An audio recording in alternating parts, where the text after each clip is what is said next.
Het scenario dat eruit is gekomen is dat wij dat de heer Wagenaar heeft besloten dat de klinische geboortezorg niet in Dokkum zal blijven.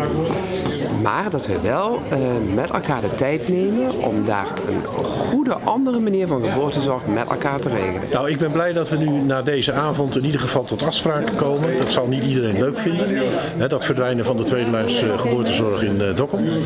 Maar we hebben wel met de verzekeraar een afspraak gemaakt dat we een nieuwe datum voorleggen aan de inspectie. Dan hebben we voldoende tijd om in ieder geval de fusie met Nijsmellingen doorgang te laten vinden. Dan is er ook tijd voor verdere afspraken tussen de professionals. Is er ook tijd voor afstemming met die expertgroep geboortezorg van de Friesland voorop, hè, dat project wat loopt. En nou ja, kortom, de reductie van personeel stel ik ook een aantal maanden uit. Als je het ergens voortelt, betekent wel dat je daar alternatieve oplossing voor. Maar wij vinden vanuit het onderdeel dat we eigenlijk zorgen van de kwaliteit van zorg die er op dit moment binnen de Zielendberg benjen wordt. Dan zeggen we nou die kwaliteit is goed. Je zal er ook voor kiezen kunnen om die kwaliteit gewoon uit te bouwen. Want wij zijn eigenlijk van mening dat met name die bereikbaarheid dat die heel erg belangrijk is. Die onrittijd van 20 à 30 minuten.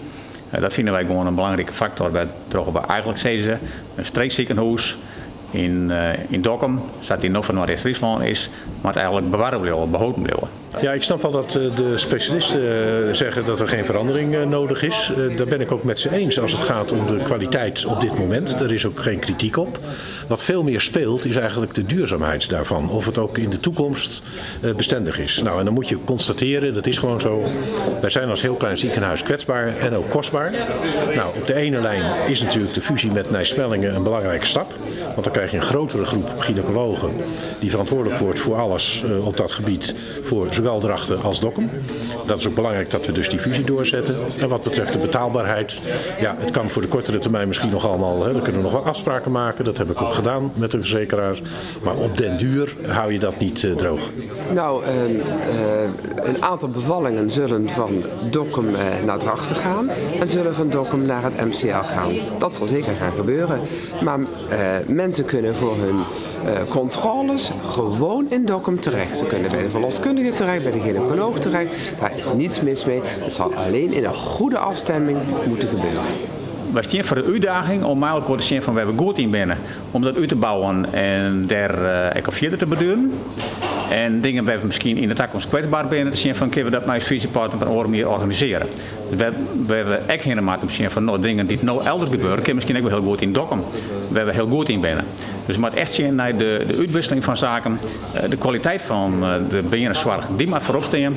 En daar willen we graag even verder. Het scenario wat nu voor ligt, daar ben ik van overtuigd. Als we dat goed uitwerken, hebben de mensen in de toekomst kwaliteit, veiligheid en kunnen het ook nog blijven betalen. Ja, woensdag is er geloof ik nog wel een actie van mensen die met kinderwagens de Elfstedentocht voor een stukje gaan lopen. Een soort estafetteloop.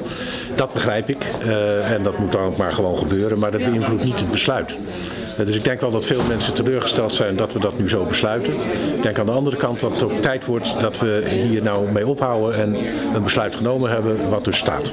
Als we mensen vasthouden aan thuis te willen bevallen, dat zal in toenemende mate door de professionals hen ontraden worden. Dat is een effect.